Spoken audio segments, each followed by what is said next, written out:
As the entire world battles the spread of COVID-19, some drastic measures are being taken by governments, like restricting the movement of people and locking down cities and countries.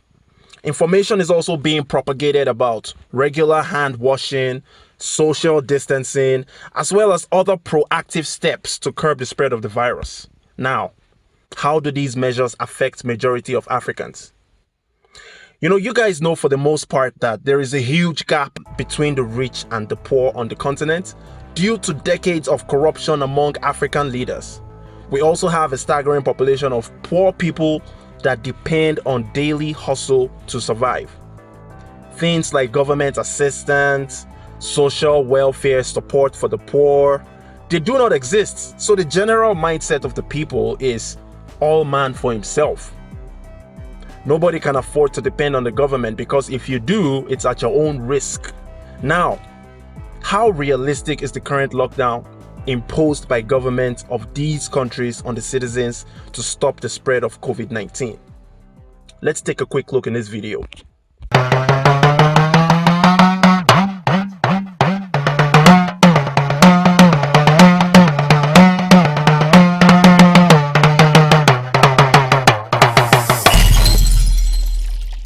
Welcome back to the African Wahala, where we have discussions that relate to the progression of Africa and Africans around the world, while breaking down topics of importance, criticizing individuals that hold us back, and commending trailblazers. If you like the content on this channel, click the like and subscribe button.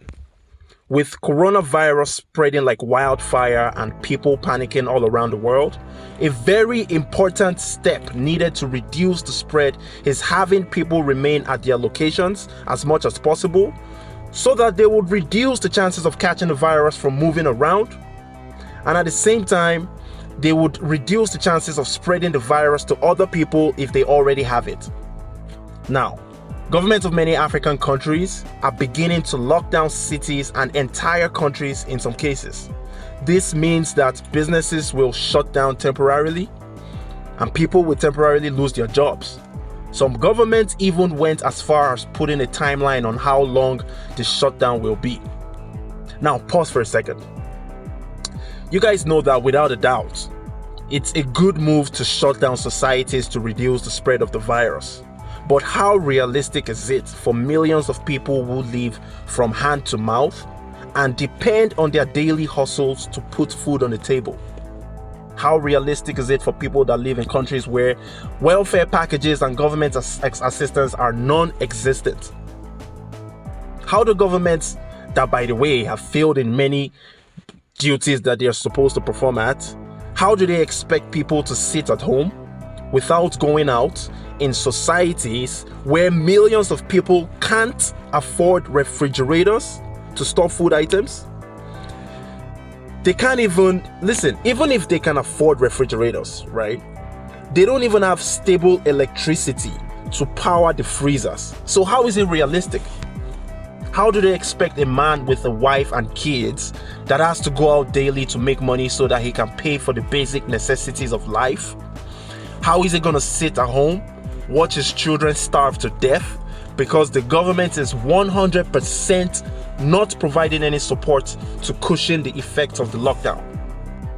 Some governments are already putting out information about supporting people during this lockdown, but nobody believes them because of their track record, obviously.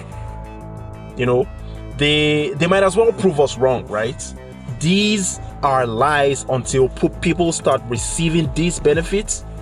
We don't believe the government will change overnight, so you can't blame anybody for not believing them. Now, the lack of social support and the consistent failure of the government to do their job is such that people have adapted to providing the most basic amenities for themselves and their families by any means necessary. People have provided electricity, clean water, security, and many times private citizens have to pave and maintain government road infrastructure because the government will never do that.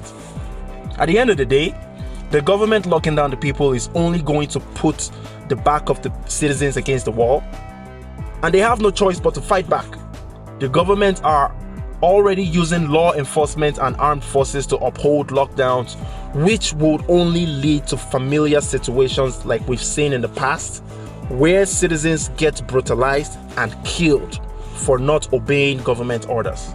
This time around though, I can guarantee that the hungry citizens will do anything to survive, whether they are brutalized, killed, or arrested, because they would rather, listen man, they don't have a choice. So they would resist. That's gonna happen. Nothing can stop the people from fighting back, because people would rather risk going out to get their daily bread and potentially exposing themselves to the coronavirus and police brutality than to sit down at home and starve to death with their family members. The silver lining in this COVID-19 epidemic might just be the fact that a long-needed revolution might be sparked in many African societies due to the unrealistic but necessary lockdown that are imposed. What do you make of it all? Do you think the needed lockdowns are realistic? Drop a comment. Make sure you hit the like and subscribe button. Until next time, peace.